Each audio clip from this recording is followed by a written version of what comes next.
في الريف في الصعيد في نسبه كبيره جدا بيخلفوا ولاد وبنات مش عشان يصرفوا عليهم ولا عشان يدخلوهم التعليم ويتعلموا وياخدوا شهاده ويكبروا ويتوظفوا او يبقى عندهم فرص عمل. لا، ده بيخلفوهم عشان العيال دي هي اللي تصرف على الاب والام. ده الولاد. طب جالي بنت هغلب؟ لا. هدخلها المدرسه؟ لا.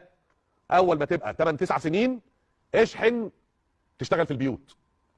وفي ازمه في القاهره. الغرب ذنبه، الغرب ذنبه، انتوا اللي حكيتوا ليه اسرارنا، قعدتوا لجنبه ومسلسل عامل له ربدي، والحر هو مغلول وبيبكي، مره بيغلط فينا السبكي ومره يزعل بناتكم امه.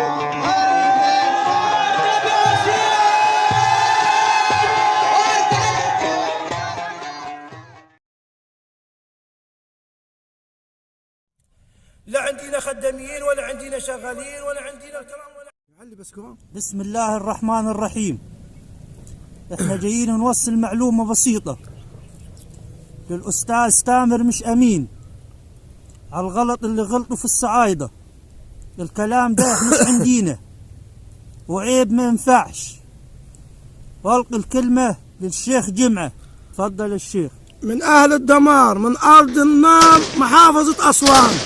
طبعا أسوان وانتم عارفين أسوان الناس الطيبة والناس المحترمة والناس الفئات والناس رجال أعمال ومستثمرين وفيها كل شيء، فيها دكاترة وفيها يعني كل حاجة في أسوان. وبالصلاة على النبي لا عندنا خدامين ولا عندنا بنات تشتغل ولا وريني بنت اشتغلت من احنا في الصعيد الجوانة هنا. يعني بيقول لك الصعيد الجواني ظروفه المادية يعني بسيطة.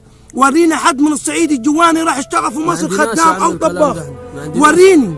يعني انت يا عم تامر يلي بتتكلم شو اعلامي، عايز تعمل لك شو اعلامي على كل الصعايده. مره يجينا السبكي الفاشل بتاع الغوازي. دقيقه يا عمي، كل واحد عايز يبقى ترند يقول له كلمتين على الصعايده. يجينا السبكي من شقه، ويجينا اللي اسمه محمد مش عارف مين متولي سعيد من شقه، ويجينا تامر امين من شقه، ويقول لك معلش يا جماعه انا ما غلطتش. يعني انت بتكلم ناس اميه. ده احنا الصعايده فينا قضاء، فينا مستشارين، فينا البشوات مده الملك، وكلها تعرف مين الصعيد. مش احنا اللي ناجي نشتغلوا طباخين ولا نشتغلوا خبازين ولا نشتغلوا خدامين في شقق ولا دعاره ولا عندنا شقق دعاره. تعال الصعيد ما عندناش شقق دعاره. نتفرج على اللي بنتفرجوه على التلفزيونات والممثلين اللي بيعملوه، اللي بتاج عريانه بقميص النوم بتاعها واللي بتاج مسخره. مش الصعيد.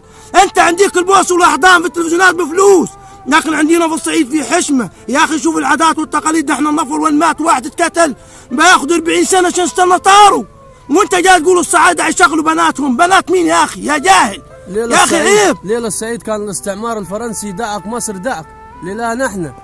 يا اخي شوف شبابنا كلهم بيستشهدوا في سينا، في دير العبد، في شوف يا اخي ده الجيش كله شوفوا من وين.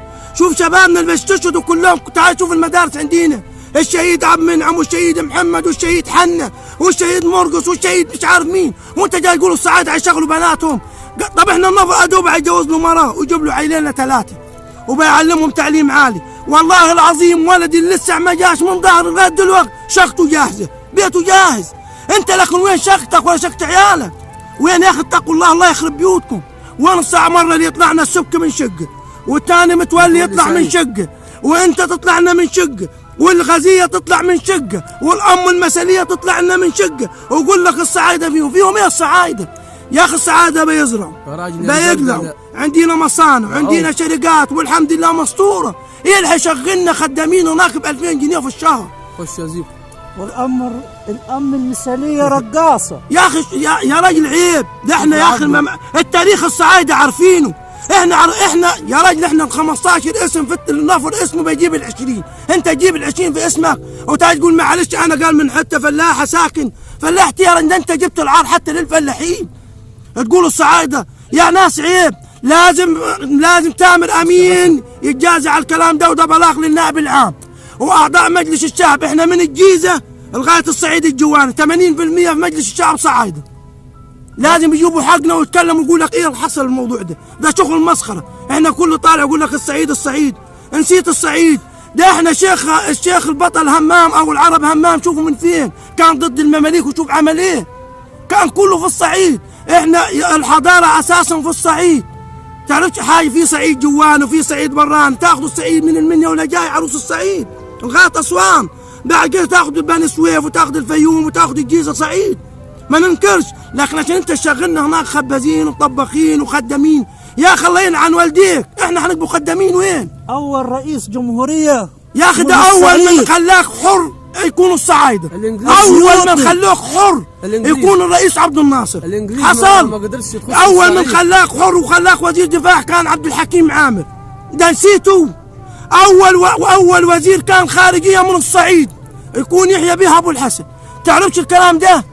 ابو الحسن بيه اول وزير خارجيه من الصعيد، اول وزير عادل من الصعيد بعد الثوره 52. جاي تتكلم على الصعيد، عبد الصمد، اهل القران من الصعيد، شيخ الازهر من الصعيد، مشايخ العلماء الازهر من الصعيد، انت يا اخي عيب، يا اخي عيب الكلام، لكن الغوازي كلهم من بحر من عندي، صح، شقق الدعاره من عندي، الصعيد يا اخي ده تلتين القاهره واسكندريه رجال الاعمال كلهم صعايده، يا اخي عيب. الانجليز ما قدرش يخش الصعيد عشان احنا ناس رجاله، ما قدرش لكن خش قلة الادب كلها عندي، قلت السفاره بتاعتكم تبطلوها، بطلوا موضوع الصعايده دي، بطلوا، اللي معاه نكته يقول على الصعايده، اللي معاه يقول على ايه الصعايده دول من بلد ثاني؟ ايه عاوزين منينا؟ ايه عاوزين؟ انتوا عايزين تفرقوا البلد، خلوا صعيد شمال وجنوب، وليه عاوزين؟ زي السودان، ليه بس كده؟ ليه هتخلوها قبليات؟ خلوا صعيد في الشمال والجنوب مش عارف ايه وشرق ايه وغرب ايه؟ ليه؟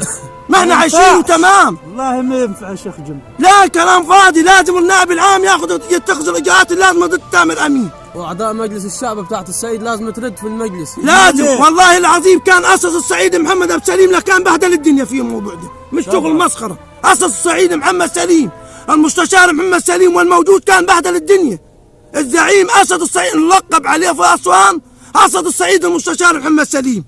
ونشكر اخواننا اللي تكلموا اللي على اليوتيوب، قناه اليوتيوب دي بردك، نشكر اخواننا مؤمن ابو ماضي والحاج الضوي والحاج حشمت واخواننا كل من ساهم، واخواننا اللي ما نعرفهمش بردك على القنوات بتاعتهم، نشكرهم على ما فعلوه وما بذلوه من جهد عظيم.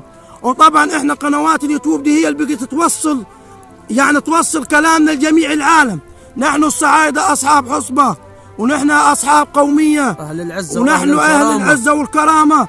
الصعايده من طردوا الانجليز من مصر، اول من هم قاموا بالثوره، ثوره 52 هم الصعايده، وكانوا يمثلهم الرئيس عبد الناصر، وما ننكرش اخواننا اللي كانوا معاه القاده بتاعين الثوره الاحرار برضك، لكن برضك الوضع اللي احنا بنسمعه ده وضع سيء. ونشكر اخواننا وبارك الله فيكم، واتقوا الله في الصعاده، اتقوا الله فينا يا اخواننا، وعيب الكلام ده، وربنا يصلح حالنا وحالك يا تامر امين، وكفينا وكفيك شر خلقه يا حبيبي، وكل سنه وانتم طيبين، وربنا يبعدنا من الفتن ان شاء الله يا شيخ. الفتن اللي بتعملها الجماعه ما هو اللي بيعملوها بتعين الاعلام بس، الاعلام اللي بيعمل الفتن. كل واحد عايز يجيب مشاهدات ولا يكبر ترند يتكلم، عايز يتكلم. لا ما فيش حاجه، الصعايده مش هزوا لحد، احنا الصعايده تعليم، ازهر، القضاء، مستشارين، لواءات في الجيش، ضباط، وزارات دفاع، والحمد لله احنا الصعايده مش ناس جايين لاجئين في اي بلد، احنا ناس اصحاب اوروبيه، والصعيد كله جا من الجزيره العربيه، وجينا في الفتح الاسلامي في مصر، وجينا حربنا، ما جيناش هنا جاي شايلين خروج، لا احنا جينا هنا حربنا. الصعيد كله جاي محارب وفتح مصر، وفتحنا مصر هنا والحمد لله، لكن ان كل واحد يطلع له بحكايه لا.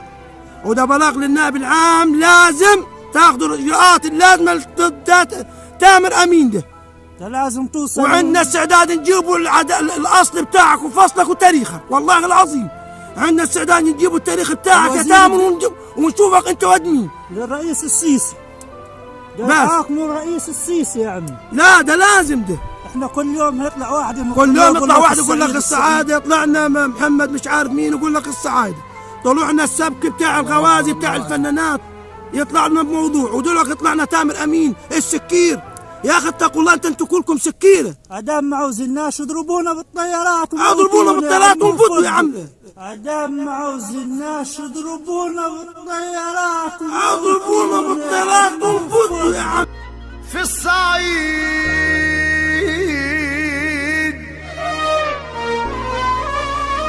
علمونا ان الرجول وريحونا ما دام الصعايده هم اللي عاملين الهيجان دي. كل اللي معاه كلمه على الصعايده. والله ما سللانا لكانت الدنيا كلها احتلتها. الله اكبر، نطق الحق وزهق الباطل. ده احنا مرجعين السودان من هنا كانوا يدخلوا مصر. اي والله. تقول للصعايده وشكرا. شكرا يا عمي. عديل عليكم ورحمه الله. ولا سلام ولا كلام، حنسلموا على تامر، احنا بنسلموا على حبايبنا المشاهدين بتاعينا.